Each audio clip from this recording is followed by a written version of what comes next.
Olá, meus irmãos, tudo bem? Um prazer enorme estar com vocês aqui. E hoje, para falarmos dessas duas importantes cartas, né?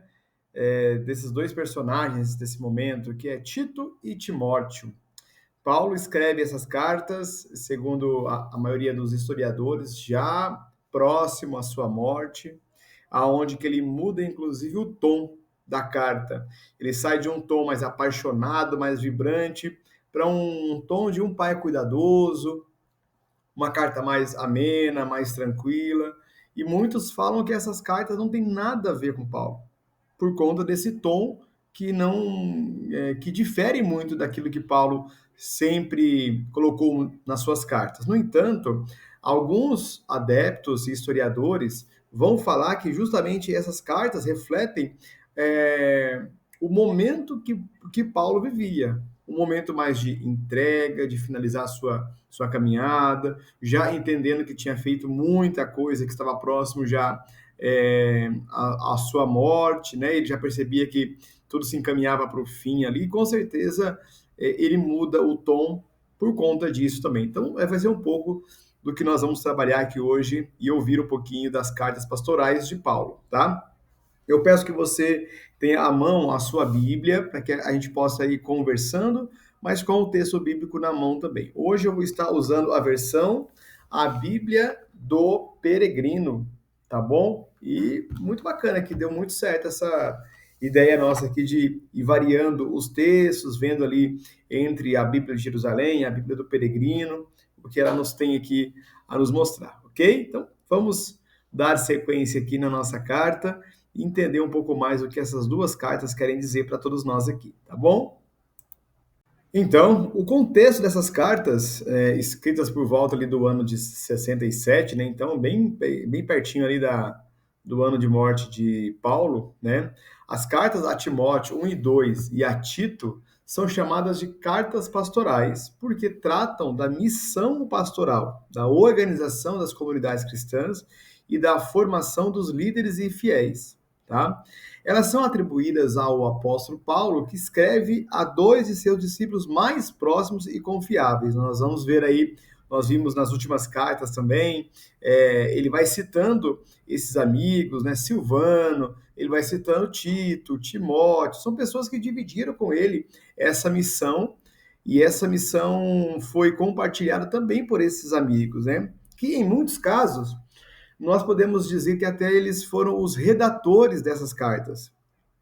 Porque Paulo, por conta do seu desgaste físico, ele vai contando com os amigos colaboradores para que as cartas sejam escritas e entregues também, né? Não acontece como nos tempos atuais, onde nós escrevemos uma carta, digitamos o e-mail e em pouco tempo algum serviço eletrônico ou mesmo os correios faz o envio, né? Então, ele contava com esse levar e trazer de cartas para que essa mensagem pudesse chegar aos seus, tá bom? Então, elas são atribuídas aos seus apóstolos, né? Que escreve a dois de seus discípulos mais próximos e confiáveis: Timóteo, que atuava em Éfeso, e Tito, que estava em Creta, lá na Grécia, tá? Éfeso é a atual Turquia, tá bom? Onde nós temos, pela tradição aí, onde Nossa Senhora viveu seus últimos dias também, tá bom? Essas cartas foram escritas em um contexto de perseguição, heresias e necessidade de consolidar a estrutura da igreja nascente. Então, nós podemos perceber que todo esse por isso, meus amigos, nós temos que ter a noção de que todas as cartas de Paulo foram escritas pelo simples motivo que ele precisava combater as heresias existentes em determinadas comunidades, tá? E aqui, como ele já está no final da vida dele, ele quer consolidar tudo isso, ele quer consolidar a estrutura que ele batalhou, que ele contou, que foi até uma missão de vida dele também, tá? Então, em nenhuma das cartas de Paulo nós vamos ver ele apenas dando os parabéns, felicitações, mas ele identifica um problema, ele é informado das dificuldades e ele vai ali para resolver aquela questão bem forte, bem pontual mesmo também, tá bom? Então, Paulo vai escrever aos seus dois amigos aqui para consolidar a estrutura pastoral. tá bom? Seguimos aqui. Então, meus amigos, seguindo aqui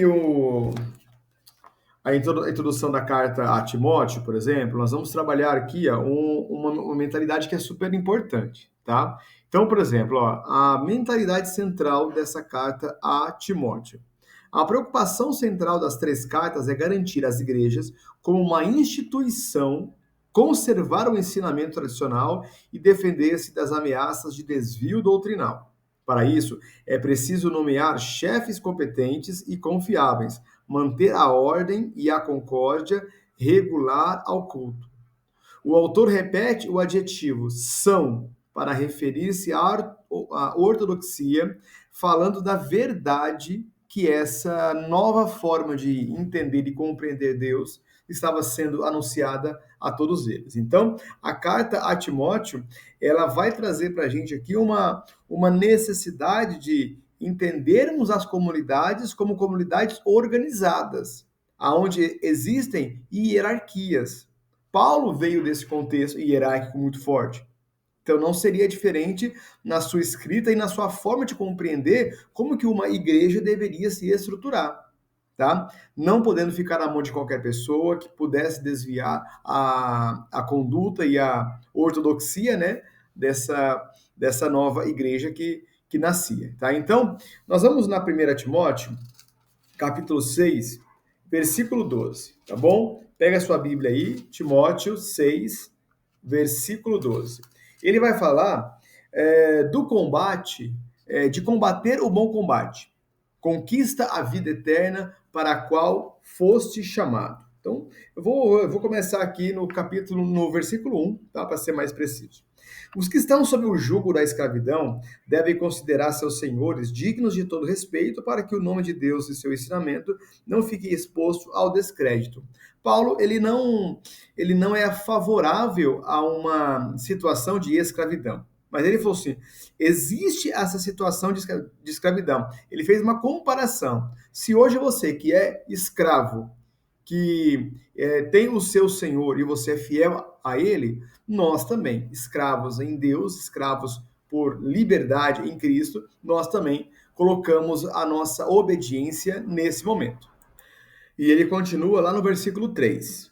Quem ensina outra coisa e não se atém às palavras sadias de nosso Senhor Jesus Cristo e ao ensinamento religioso é um vaidoso que nada entende, um doente de disputas e controvérsias de palavras. Daí brotam invejas, discórdias, maledicências, suspeitas e malignas, discussões intermináveis próprias de pessoas mentalmente corrompidas, alheias à verdade. Olha que forte, hein? Pessoas corrompidas e alheias à verdade, que pensam que a religião é um negócio. Grande negócio é a religião para quem sabe contentar-se, já que nada trouxemos ao mundo e nada poderemos levar. Quando Paulo fala de encontrar bons condutores, são pessoas não apegadas às coisas do mundo, que não trate a religião como comércio, como negócio, tá? Olhando muito mais os ganhos financeiros, o status que vai receber, do que realmente a propagação da palavra. E ele continua no versículo 8. Tendo roupa e alimentos, contentaremos-nos. Os que se afadigam para enriquecer caem nas tentações e armadilhas e múltiplos desejos insensatos e profanos que precipitam as pessoas na ruína e na perdição. Olha como que nenhuma das cartas de Paulo ele é suave na sua forma de falar. Ele não é tranquilo na sua, porque ele entende que o problema tem que ser combatido e combatido rápido e ser extirpado na raiz, tá? No versículo 10, ele fala: a cobiça é a raiz de todos os males. Por entregar-se a ela, alguns se distanciaram da fé e se atormentaram com muitos sofrimentos. Tu, ao contrário, homem de Deus, foge de tudo isso. Procura a justiça, a piedade, a fé, o amor, a paciência e a bondade. Combate o combate nobre da fé. Apega-te à vida eterna para a qual fosse chamado quando fizeste tua nobre profissão de fé diante de muitas testemunhas. Então, Paulo fala essa necessidade de uma organização de uma comunidade ser feita através de pessoas dignas, não apegadas aos bens materiais, que olham para toda a comunidade como se fosse um grande rebanho de ovelhas necessitadas de um cuidado. Daí, o bloco dessa carta seriam as cartas pastorais. Porque eu só posso ser um bom pastor se eu tenho cuidado realmente pelas minhas ovelhas. Se os meus egoísmos, os meus desejos pessoais nunca poderão ser maiores do que a missão que Jesus me confiou, certo? Então, olhando para essas cartas, nós vamos ter alguns pontos chaves que Paulo identifica como sendo necessários, né? Importantes aqui para nós nos observarmos. Então, lá no capítulo 2, ele vai falar sobre a importância da oração comunitária e o papel dos homens e das mulheres. Então, ele fala o seguinte: em primeiro lugar, recomendo que se ofereçam súplicas, pedidos, intercessões e ações de graças por todas as pessoas. E aqui ele vai falar também dos seus reis, governadores, para que, se eles governarem com tranquilidade, com equilíbrio, a vida das pessoas também serão melhores, né? Será melhor. Isso é bom e agradável a Deus, nosso Salvador, que quer que todos os homens se salvem e cheguem a conhecer a verdade. Há um Deus somente, há um mediador entre o homem, que é Jesus Cristo, que se entregou em resgate por todos e como testemunho no momento oportuno. Eu fui nomeado seu mensageiro. Quero que os homens em qualquer lugar orem elevando as mãos puras, livres de cólera e discórdia. Olha a importância de rezarmos e de nos mantermos em oração uns pelos outros, a intercessão. Mesmo Paulo dizendo aqui que há somente um mediador entre o homem e Deus, que é Jesus Cristo, ele fala nas entrelinhas aqui da intercessão, onde um reza pelos outros. Por isso que dentro da nossa doutrina católica, a intercessão dos santos, ela é uma verdade colocada para que todos nós saibamos da importância dessa grande comunidade. Mesmo os que estão aqui vivos e aqueles que já partiram para o reino de Deus, nós formamos uma comunidade intercessora, tá bom? E ele vai dizer, ó, da mesma forma, lá no versículo 9, as mulheres vistam-se decentemente, se enfeitem com modéstia e sobriedade, não com tranças, com ouro e pérola como vestem as luxuosas, mas com boas obras, como convém às mulheres que se professam religiosas. Então ele fala: os homens rezem, as mulheres se mantenham sóbrias, tá? A palavra do reino de Deus, ela é uma palavra de sobriedade e equilíbrio. Então é importante pensar nisso. Se nós formos lá no capítulo 3, ele vai falar dessa autoridade dos diáconos e dos bispos. Então nós começamos a perceber a estrutura que essa carta já vai tendo. Ele já vai mostrando que essa igreja precisa estar bem organizada, com os bispos ou episcopos, né, que significa vigilantes, do grego vigilante, tá? E os diáconos, que significa aqueles que servem, tá bom? Então, ele vai falar dessa necessidade. Então, ó, no capítulo 3, versículo 1. Aqui está uma norma que merece crédito. Se alguém aspira ao episcopado, deseja uma obra importante. Por isso, o bispo deve ser irreprovável, fiel, sóbrio, modesto, cortês, hospitaleiro, bom mestre, não beberrão nem briguento, mas amável, pacífico e desinteressado. E aqui um detalhe: quando ele fala que o bispo deve ser irreprovável e fiel à sua mulher, era porque no começo da nossa igreja, essa estrutura onde os homens que se chamados por Deus a serem sacerdotes, hoje eles não se casam, né? Os padres de rito ucraniano, sim, podem se casar, mas seguindo os preceitos da Igreja Católica Apostólica Romana, os padres não se casam, fazem uma escolha, né? Mas nessa época, essa estrutura ainda não estava definida, tá bom? Daí, então, a necessidade de todos os padres, os sacerdotes, os bispos, os diáconos, todos eles serem homens exemplares, que através da sua prática deem o exemplo de como devem agir. Tá? Isso é o mais importante e significativo para todos nós aqui, tá bom? No capítulo 4, pega a sua Bíblia aí, vamos comigo até o capítulo 4, ele vai falar da luta contra os falsos mestres e as doutrinas distorcidas. Ele fala: o Espírito diz expressamente que no futuro alguns renegarão a fé e se entregarão aos espíritos enganadores e doutrinas demoníacas, pela hipocrisia de impostores que têm a consciência marcada a fogo. Proibirão o matrimônio e o consumo de certos alimentos, coisas que Deus criou, para que os que creem e conhecem a verdade as tomem dando graças. Pois todas as criaturas de Deus são boas e nada é desprezível se é tomado com ação de graças, já que é consagrado com a palavra de Deus e a oração. Se ensina isso aos irmãos, serás bom ministro de Cristo, nutrido com a mensagem de fé e a boa doutrina que se reguiste. Rejeita superstições e fábulas, exercita-te na piedade. Se o exercício corporal traz proveito limitado, a piedade traz proveito para tudo. Então ele vai falar que a disciplina espiritual, ela é tão necessária quanto o cuidado que você tem com o seu corpo, regrando alguns alimentos, regrando a sua vida, regrando muita coisa. Então, tudo isso se torna importante nesse momento de seguir realmente a palavra de Deus, sendo um bom ministro, sendo um bom cristão também. Na primeira carta a Timóteo, no capítulo 1, nos versículos de 1 a 20, Paulo faz uma defesa memorável, e ele faz uma defesa e ele faz até uma profecia, né? O Espírito me revelou a apostasia. O que é a apostasia? Como nós já falamos em outras cartas, a apostasia é a negação da fé. De tanto esfriar o amor no homem, a fé foi renegada. E isso nós estamos vendo hoje que acontece em muitos lugares. Então, né, o Paulo defende a fé cristã e a graça de Deus, confrontando falsas doutrinas e advertindo contra a apostasia.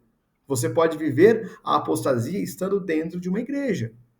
Pessoas que estão dentro de uma igreja, mas com o coração tão duro que nenhuma palavra, nenhuma mensagem que o evangelho traz é capaz de tirar a frieza e aquele coração duro daquela pessoa, tá? Então ele destaca a importância da doutrina sã e da fé em Cristo, que Cristo se entregou por todos nós. Cristo foi à cruz por todos nós. E ao ir à cruz por todos nós, ele abre um canal de comunicação espiritual entre a humanidade e o próprio Deus. E ele está mediando essa nossa salvação. Mediando. Ele é o único mediador da salvação. Mas lembrando, nós temos os intercessores, os santos e santas e as pessoas que já estão contemplando Deus face a face também. Como já foi falado no começo dos principais pontos dessa carta, nós temos as orientações para a conduta na comunidade. Tá? Então, na 1 Timóteo, nós temos ali no capítulo 2 uma série de orientações que Paulo vê como necessárias para uma vida saudável da igreja. Então, nessa sessão, Paulo oferece instruções práticas sobre a conduta dos cristãos na comunidade. Vocês lembram? Os homens rezarem, serem honestos, pagarem aquilo que devem, ter uma conduta ilibada, não se entregar aos desejos da carne, aos instintos, não ser beberrão, não falar mal do outro, não ser violento, né? E as mulheres, Paulo recomenda a sobriedade no vestir, né? Que o principal adorno não seja as joias, os colares, os anéis, mas que sejam obras de caridade, tá? Então, por isso que nós precisamos compreender o papel da humanidade na igreja, o papel de homem e mulher na igreja. Todos nós temos o nosso papel, e se cada um fizer aquilo que é pedido, essa igreja tem uma tendência de ser muito feliz, de ser muito boa. Então, são qualificações importantes, tá? Que ele retoma para todos nós aqui, né? Então, no finalzinho ali do capítulo 3, né? Igualmente, os diáconos sejam dignos, não de duplas palavras, não dados à bebida, nem ao lucro vergonhoso. Então, importante saber que dentro dessa perspectiva religiosa, o cuidado com aquilo que nós fazemos para não escandalizar as pessoas, ele é necessário, tá? Então, por exemplo, se... Não, mas eu não... Tudo bem, eu tomo uma taça de vinho, mas se isso vai escandalizar, não faça. É essa sobriedade que Paulo pede, e ele fala também da vestimenta, da forma como nós nos comportamos, do nosso jeito de estarmos à missa, né? Por exemplo, né? Estar à missa, chega um pouquinho antes, guarda o celular, né? Já coloca-se em oração, dê aquele tempo inteiro para Deus e não pela metade. Então, todas essas instruções, Paulo reforça porque ele já sabe que ele já estava no finalzinho da sua caminhada. Então, nós estamos vendo aqui a necessidade que Paulo dá às nossas obras de caridade, mas não sejam algo externo, mas que a gente possa viver aquilo realmente. Então, como nós estamos falando sobre a intencionalidade de Paulo nessa carta, né? No capítulo 4, ele vai falar da importância de Timóteo ser um bom pastor, incentivando os ensinamentos próprios de um pastor que cuida, que orienta, que escuta, que está próximo, tá? Então nós podemos pegar aqui do versículo 1 ao versículo 5, ele fala: o Espírito diz expressamente que no futuro alguns renegarão a fé, a apostasia, que nós já falamos, e se entregarão a espíritos enganadores e doutrinas demoníacas pela hipocrisia de impostores que têm consciência marcada a fogo.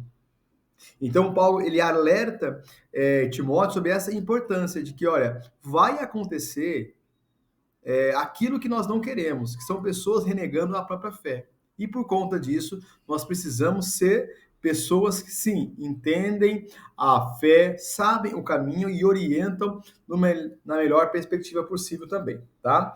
No versículo 5, ele vai tratar sobre as viúvas, tá? E isso é importante. Então, ele dá conselho para as viúvas, para os jovens, para os mais velhos também, tá bom? Então vamos ouvir aqui um pouquinho sobre... Já pega a sua Bíblia aí, né? Capítulo 5. Não trates com dureza um ancião, mas exorta-os como um pai, os jovens como irmãos, as anciãs como mães, as jovens como irmãs, como toda a delicadeza. Socorre as viúvas que vivem como viúvas, pois se uma viúva tem filhos ou netos, estes devem aprender primeiro a praticar a piedade familiar. Olha como Paulo ele é cirúrgico, né? Cuidem das viúvas se elas estão realmente sozinhas. Mas se elas têm filhos e netos, ensinem a esses filhos e a esses netos o cuidado necessário para com essa viúva, né? Isso é o que agrada a Deus. Ao contrário, a viúva de verdade que vive sozinha tem sua esperança em Deus e persevera rezando e suplicando dia e noite. A licenciosa está morta em vida. Recomenda-se isto para que sejam irrepreensíveis. Se alguém não cuida dos seus, especialmente dos que vivem em sua casa, renegou a fé e é pior que um incrédulo. Olha como Paulo ele é duro na sua carta também. E nesse finalzinho, Paulo ele fala da importância do cuidado com os bens materiais, tá? Ele sabe que todos nós somos passíveis de erros, né? E Paulo vai falar em uma de suas cartas que ele foi da abundância à pobreza. E para ele era tudo do mesmo jeito, mas isso depois de conhecer a Cristo. Antes, com certeza, não era, né? O valor que Paulo dava ao dinheiro antes e depois da sua conversão, com certeza, são diferentes. Por isso, faz-se necessário entender as palavras de Paulo sobre essa questão tão urgente hoje em dia, que é a questão financeira. Muitos de nós aqui temos dificuldades financeiras em alguns momentos da nossa vida e que a gente perde o nosso rumo, ou por estarmos na escassez ou na abundância, tá? Também ter muito dinheiro é um problema. Também ser rico ao extremo é um problema que eu posso me encantar com tudo isso, tá? Então Paulo vai dizer, se você puder pegar aí no capítulo 6, versículo 9, ele vai falar o seguinte: os que se afadigam para enriquecer caem nas tentações e armadilhas e múltiplos desejos insensatos e profanos que precipitam as pessoas na ruína e na perdição. A cobiça é a raiz de todos os males, tá? E aí, se você for lendo um pouquinho mais aqui, ó, lá no versículo 17, ele fala: aos ricos deste mundo recomenda-lhes que não lhes envaideçam, que ponham sua esperança não em riquezas, mas em Deus, que nos permite desfrutar abundantemente de tudo. Que sejam ricos de boas obras, generosos e solidários. Assim, acumularão um bom capital para o futuro e alcançarão a vida autêntica. Mais uma vez, Paulo fala da autenticidade da vida, uma vida que ela é rica e feliz se ela for repleta de boas obras e na fé em nosso Senhor Jesus Cristo. Então, meus amigos, eu acho que vale nesse momento uma reflexão, né, sobre a nossa vida, se ela está realmente voltada ao trabalho, à missão em Deus. Porque ele fala, ó, Timóteo é jovem, mas Paulo o encoraja a não se deixar intimidar. Ninguém te despreze por seres jovem. Pelo contrário, torna-te modelo para os fiéis, tá? Então, eu vou esperar alcançar uma maturidade de vida para fazer algo positivo? Não, não é isso. Quanto mais cedo eu me dedicar ao trabalho de Deus, mais a minha poupança espiritual será maior. Tá? E aqui tem até uma questão sobre se essa carta foi escrita próxima ao final da vida de Paulo mesmo, né? Porque ele chama Timóteo de jovem, né? E Timóteo já não era tão jovem assim, mas é um jovem, sabe? Quando um pai fala com seu filho, é mais ou menos isso. É um pai falando com seu filho: filho, minha criança, meu jovem, não te deixes intimidar, tá? Siga sendo esse modelo de fé, de esperança e de pastoreio também, tá? Então, a juventude em si não é um obstáculo quando a fé é firme e coerente. A carta desafia todos nós a sermos exemplos vivos do evangelho e não apenas pregadores, propagadores dessa palavra. A nossa vida tem que ser um exemplo vivo de tudo isso. Que essa carta seja para todos nós um grande exemplo também. E ao terminarmos essa primeira carta de Paulo a Timóteo, entrando na segunda carta, nós não podemos esquecer que Paulo ele vem num tom de despedida. Ele vem agradecendo, ele vem recordando coisas positivas, sentimentos, emoções, né? Próprio de quem viu que a sua vida já está com a missão terminada, cumprida. Já claro que o próprio Jesus colocou isso no seu coração, né? Ele já sentia tudo isso também. Então, um dos principais versículos dessa carta de Paulo, dessa segunda carta de Paulo a Timóteo, está ali no capítulo 4, versículo 7. Completei a corrida, guardei a fé. Com certeza, esse é um dos versículos mais conhecidos de Paulo, né? Depois da carta de Paulo aos Coríntios, né? Essa fase final, onde ele se coloca como ele se encontra no limite da sua missão, né? Então, completei a corrida e guardei a fé. Guarda essa referência aqui para os nossos próximos capítulos aqui, tá bom? Quando nós falamos da segunda carta de Paulo a Timóteo, nós vamos ter aqui alguns pontos chaves, tá? Então, Paulo escreve preso já perto lá do seu martírio, tá bom? Ele está em Roma e nós sabemos que Paulo foi decapitado fora dos muros de Roma, né? Então, aquela famosa igreja de Paulo é uma das 3 basílicas importantes que se você já foi para Roma, você visitou. A Basílica de Paulo extramuro, ou seja, Paulo fora dos muros, onde Paulo foi decapitado, tá? Paulo escreve essa carta próxima ao fim da sua vida. Lembra tudo aquilo lá de Nero colocou fogo em Roma, e aí colocou culpa nos cristãos, então tinha que colocar algum bode expiatório, e nós vamos ter aquela famosa, não posso dizer lenda, né, mas uma visão que não está totalmente explícita nos evangelhos, mas nos livros apócrifos, né, que fala que, vendo a perseguição contra os cristãos, Pedro também estava em Roma, Pedro decide fugir, falou assim, não vou enfrentar isso não, eu vou sair daqui e tudo mais, e quando ele saía de Roma, ele teve uma visão de Jesus entrando, tá, em Roma, e ele pergunta, Senhor, onde vais, né, Quo vadis? Onde vais? E Jesus fala, estou indo para Roma para ser crucificado novamente, porque você não teve coragem de assumir aquilo que eu te dei como missão, né? E aí então Pedro retorna, enfrenta tudo que ele tinha que enfrentar e acaba crucificado de ponta cabeça, né? Então é importante lembrar disso também, tá bom? Só para um adendo aqui, né? Nessa carta, Paulo exorta Timóteo a não se envergonhar do evangelho, tá? Ele insiste na fidelidade à Sagrada Escritura, insiste na fidelidade, mas lembrando, a Igreja Católica não nasce a partir da Sagrada Escritura, é ao contrário. Tá? A Sagrada Escritura nasce a partir da Igreja, fundada, fundamentada, vivida, experimentada, né? Aí sim nascem os textos sagrados. E aí ele convoca Timóteo a coragem diante do sofrimento, das dificuldades que a vida vai lhe colocar, tá bom? Então, tendo em mãos o seu texto bíblico, né? Peço que você venha comigo nessa reflexão também. Então, a carta começa com Paulo encorajando Timóteo a abraçar a liderança e ser firme na fé e a não se envergonhar da mensagem do Evangelho. Então, lá no capítulo 1, versículo 6, por isso te exorto a reavivar o carisma de Deus que recebestes por imposição das minhas mãos. Pois o Espírito que Deus nos deu não é de covardia, mas é de força, amor e sobriedade. Vale para todos nós hoje. Vale para o Papa Leão, vale para os bispos, vale para os cardeais e vale para todos nós que fomos alcançados por Jesus.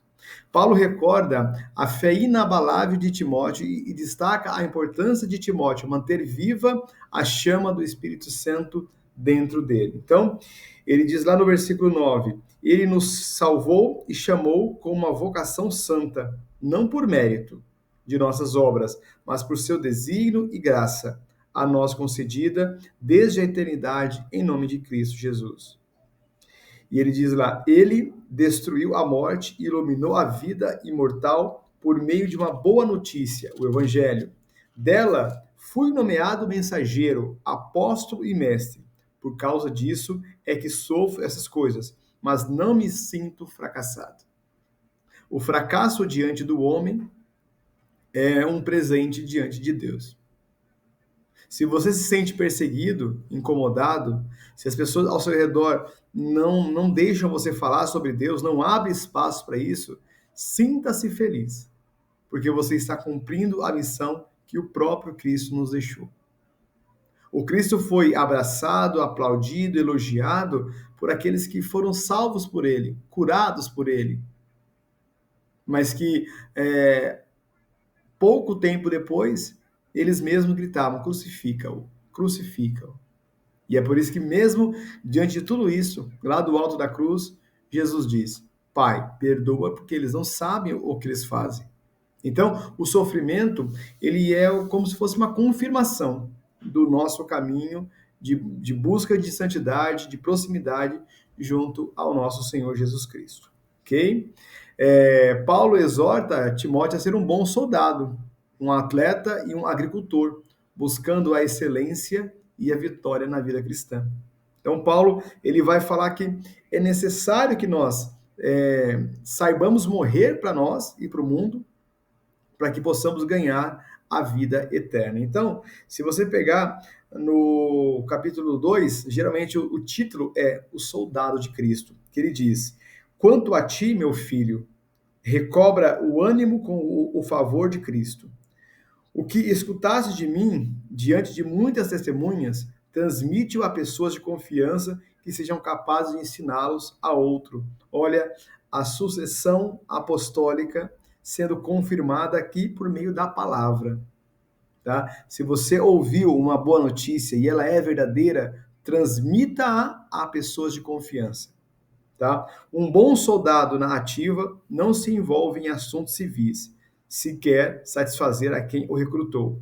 Da mesma forma, um atleta não ganha a coroa se não compete segundo o regulamento. E aí, ele vai dizer lá no versículo 11, algo bem significativo: se morremos com ele vivemos. Se aguentamos, reinaremos com ele. Se o renegamos, ele nos renegará. Se formos infiéis, ele se mantém fiel, pois não pode negar a si mesmo. Então, Paulo dá para todos nós aqui uma certeza da personalidade de Jesus. Todos nós somos passíveis de erro, mas nós precisamos ser atletas vigorosos na fé, para que a nossa fé não seja motivo de escândalo e vergonha posteriores. E aqui nós temos o Paulo deixando mais claro a missão deste amigo que se tornará um sucessor dele na condução dessa igreja, né? Ou dessas comunidades que ele ajudou a formar. A carta continua com um desafio a Timóteo para confrontar os mestres corruptos e as falsas doutrinas que estão a surgir. Então ele fala o seguinte, no versículo 15: esforça-te por merecer a aprovação de Deus como operário irrepreensível que dispensa com retidão a palavra da verdade. Evita palavreados profanos que fomentem cada vez mais a impiedade. São discursos que se propagam como gangrena. É o caso de Himeneu e Fileto, quando afirmaram que nossa ressurreição já aconteceu. Apartam-se da verdade e minam a fé em alguns. Mas o firme alicerce de Deus resiste e leva a seguinte inscrição: o Senhor conhece os seus, e quem invocar o nome do Senhor, afasta-te da injustiça. Existe um confronto necessário que vai acontecer sempre quando nós nos posicionarmos sendo fiéis à palavra de Deus. O mundo vai olhar para todos nós com olhos da desconfiança, mas eu preciso estar ciente da minha missão, ciente da minha situação enquanto cristão, de quem sou eu, da minha identidade, para que eu possa confrontar o mundo vivendo a verdade que o Evangelho nos pede também, tá? E aqui no capítulo 4, nós temos aqui algo bem emocional, né, do apóstolo Paulo ao seu amigo Timóteo. Tá? Paulo faz um apelo pessoal a Timóteo para que o visite na prisão onde está a enfrentar o martírio. Mesmo Paulo, diante da sua entrega total a Deus, sente a necessidade de estar na presença dos amigos, aqueles que são fiéis a ele, né? Paulo também faz um balanço da sua vida, reconhecendo que combateu o bom combate e que a coroa da justiça o aguarda. Então, vamos ler aqui um trechinho, né? Ele vai dizer no finalzinho no versículo 5, capítulo 4, versículo 5: quanto a ti, vigia continuamente, suporta os sofrimentos, executa a obra de anunciar a boa notícia, cumpre teu ministério. Paulo insiste com ele, cumpra o teu ministério. Paulo sabe da importância de ter cumprido a missão que Jesus confiou a ele, e ele faz o mesmo com os seus discípulos. Né? Ele mostra a importância, a responsabilidade de não esmorecer, de não enfraquecer, deixar para lá a missão que Deus te deu. Importante pensar nisso, porque Paulo ele vai ter um cuidado realmente, como esse bloco de cartas, né? Tito, Timóteo e Filemon, das cartas pastorais. Tá? O cuidado com as pessoas. Se a nossa comunidade não tem apreço uns pelos outros, dificilmente ela vai estar vivendo bem. Tá bom? Então, imaginar que essa nossa vida em comunidade é uma vida de doação, de sofrimento, de enfrentar dificuldades, mas que essas dificuldades não podem ser maiores que as nossas alegrias, tá? E aí, ó, no versículo 6, quanto a mim, já fazem de mim uma libação e a hora da partida é iminente. Combati o bom combate, terminei a corrida, mantive a fé. Só me espera a coroa da justiça, que o Senhor, como justo juiz, me entregará naquele dia, e não só a mim, mas a todos os que desejam a sua manifestação. Para você que sempre participa da solenidade de Pedro e Paulo, essa é uma leitura, né? Uma segunda carta, ela é sempre lida para falar da missão cumprida de Paulo, né? Cumprida e cumprida. A missão longa que ele teve, mas que ele deu certeza com seus testemunhos de que ele conseguiu combater o bom combate, completar essa corrida, guardar a fé e ensinar as pessoas sobre esse grande amor de Jesus. tá? Importante nós não nos esquecermos disso. Paulo fala muito do amor de Jesus, da entrega de Jesus por todos nós e que nós precisamos devolver isso em boas obras, em fé, em uma boa comunidade vibrante. E é isso que Paulo nos pede. Então, a carta termina com saudações e as admoestações finais, mostrando o amor e a preocupação de Paulo por Timóteo e por toda a igreja. E aí ele fala lá no versículo 17: o Senhor, sim, me assistiu e me deu forças para que, por meu intermédio, se levasse a cabo a proclamação, de modo que o mundo todo a ouvisse, e me arrancou da boca do leão. O Senhor me livrará de toda obra maligna e me salvará em seu reino celeste. A ele a glória. Amém. Então eu venho deixar aqui uma reflexão final para que a gente possa levar como oração para nossa cabeceira, que a gente possa refletir sobre essa importante carta, né, de Paulo a um dos seus melhores amigos ali, Timóteo, né? Nesta carta, Paulo se mostra vulnerável, solitário, mas esperançoso. Ele é humano, como todos nós, né? No momento final, no momento derradeiro, nós vamos nos sentir assim, mas ele sabe que a esperança está em Deus. É o coração de um apóstolo que termina a sua missão com fidelidade, mesmo na dor. E aí ele vai dizer, né? Todos me abandonaram, mas o Senhor esteve ao meu lado e me deu forças. Essa é uma poderosa imagem para qualquer um que vive sua fé em meio à rejeição ou à perseguição. Quantos de nós aqui não temos uma vida tranquila? Quantos de nós nesse mundo não podemos professar a nossa fé? Né? Muitos cristãos estão em países onde a fé ela é combatida, o nome de Jesus ele é combatido. E se hoje nós temos a possibilidade de falar de Deus, de refletir sobre as obras dele em nossa vida, nós devemos dar graças a Deus por isso, mas sabendo que muitos dos nossos irmãos não vivem isso, né? Deus sustenta, mesmo quando os homens abandonam. É uma grande mensagem final desta carta de Paulo a Timóteo. Obrigado e temos mais conteúdo. E agora, meus irmãos, nós entramos na sequência aí de Timóteo, Tito, né? E a próxima será Filemon. Mas é uma carta muito curta, de apenas 3 capítulos, né? Que eu trouxe para vocês aqui alguns detalhes importantes para que a gente possa entender toda essa caminhada feita por Paulo junto aos seus amigos, discípulos, né? Os seguidores mais confiáveis que ele tinha ali. Então, o título dessa carta aqui é A Igreja em Terra Pagã. O versículo-chave é Tito, capítulo 2, versículos 7. Mostra-te em tudo modelo de boas obras. Olhando para o nosso mundo hoje, quantos sinais de maus exemplos nós temos? Dentro da educação, dentro da política, dentro da economia, dentro da própria igreja. Se é uma preocupação de Paulo lá nos primórdios do cristianismo, hoje, então, é uma necessidade darmos bons exemplos, olharmos para as nossas atitudes e perceber se aquilo que nós estamos fazendo realmente é bom, louvável, ou isso vai gerar escândalo entre as pessoas que nós alcançarmos com o nosso exemplo, ok? Então vamos seguir aqui.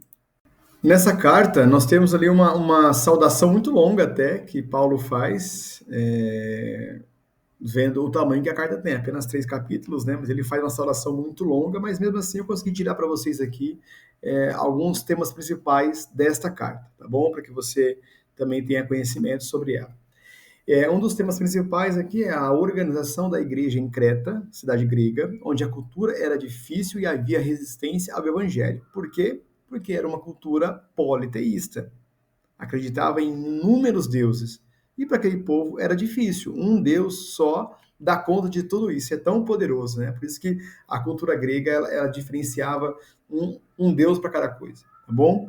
Ele vai falar sobre o perfil dos presbíteros, tá? A importância de sermos fiéis ao nosso chamado, ainda mais os presbíteros, né? Então, é importante pensar nisso. E o terceiro ponto, como viver a fé em um contexto de descrença e desordem moral? Será que hoje nós estamos vivendo em Creta? Será que hoje o nosso mundo é uma grande Creta que descrente, vive apenas para os seus próprios luxos, para os seus próprios instintos?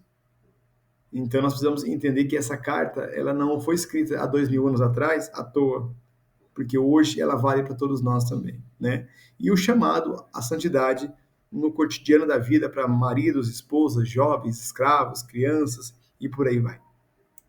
Então, nós temos aqui uma reflexão importante para fazer sobre essa carta, tá? Tito é chamado a ser firme e prudente, e Paulo escreve: A graça de Deus se manifestou trazendo salvação a todos os homens, ensinando-nos a renunciar à impiedade. O ato de Jesus morrer na cruz foi um ato de piedade com a humanidade. Ao ser punido pela própria falta de amor daquela humanidade daquela época, Jesus nos mostra a importância de sermos piedosos e precisamos renegar qualquer forma de impiedade também, tá bom? E aí ele nos diz aqui, né, algo muito forte. A graça não é apenas perdão, mas educação para uma vida nova. Nós somos educados, nós temos Jesus como nosso grande professor, né? E se nós olharmos para todas as atitudes que Jesus teve enquanto passeou por esse mundo aqui, todas elas nos ensinam a sermos pessoas melhores, né? Ser cristão é deixar-se transformar, mesmo nos ambientes hostis, no seu trabalho. Às vezes na pastoral que você está, tem pessoas que são de coração duro, pesado. Mesmo nesses lugares, você está sendo moldado a viver como Cristo viveu.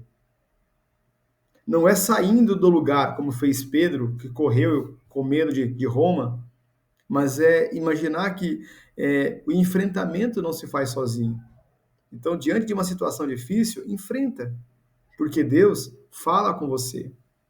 Eu digo isso não só para você, mas para mim também. Eu também vivo situações difíceis. Em alguns momentos, eu penso em que, será que eu estou certo? Será que eu estou sendo meio cabeça dura? Né? Mas se aquilo bate no meu coração e me pede a ser uma pessoa melhor, que eu vá, que eu faça. Então, ser cristão é um sinal de transformação mesmo nos ambientes difíceis e complicados da vida. Então, agora nós vamos visitar e compreender alguns elementos teopastorais importantes presentes nessa carta a Tito, tá bom? Então vamos lá. A fidelidade à doutrina. A fé cristã precisa ser transmitida de forma íntegra, não é uma invenção humana, mas um tesouro confiado, tá? Se nós formos ver isso, está lá em Timóteo, tá? Timóteo 6:20. Nós recebemos um tesouro de Deus. E esse tesouro precisa ser muito bem guardado, muito bem cuidado, para que o seu valor não seja perdido. Tá? Um outro importante caminho de fidelidade à doutrina cristã é uma vida exemplar de quem lidera.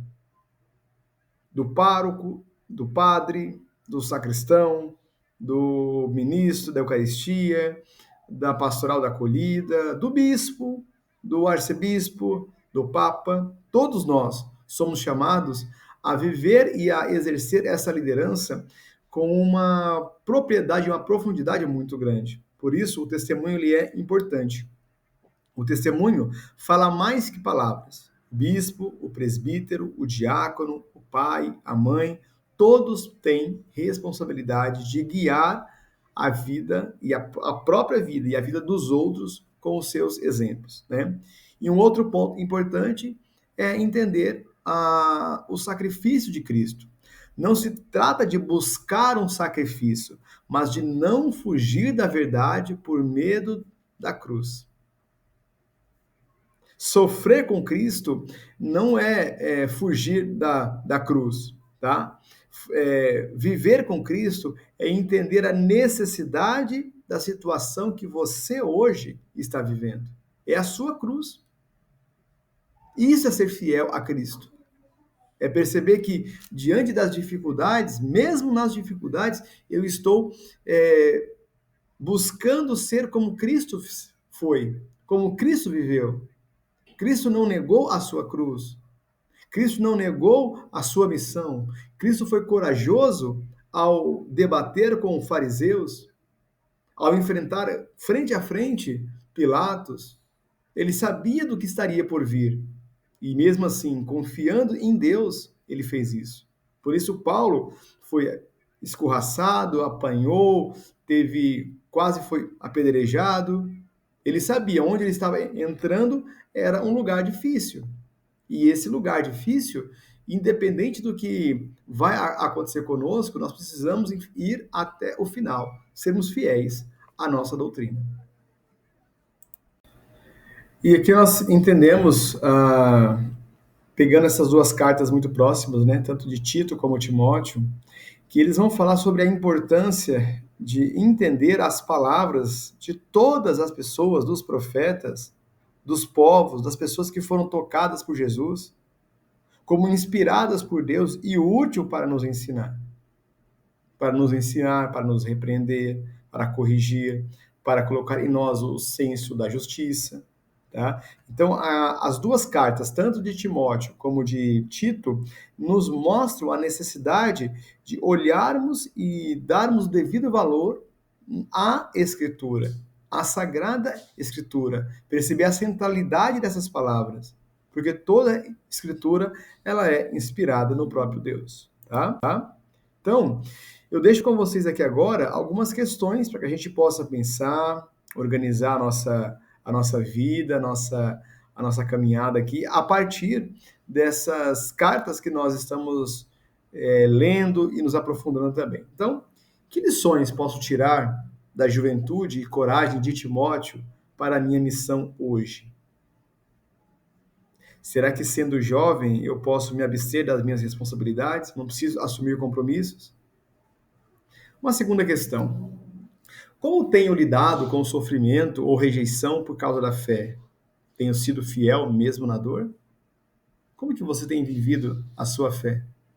No seu ambiente de trabalho, às vezes na sua própria casa, que você não tem espaço para poder rezar, que você não tem pessoas que comungam da mesma fé. Como que tem sido? Tem pensado em desistir? Ou tem sido fiel mesmo na dor? Será que minha vida é um reflexo do Evangelho?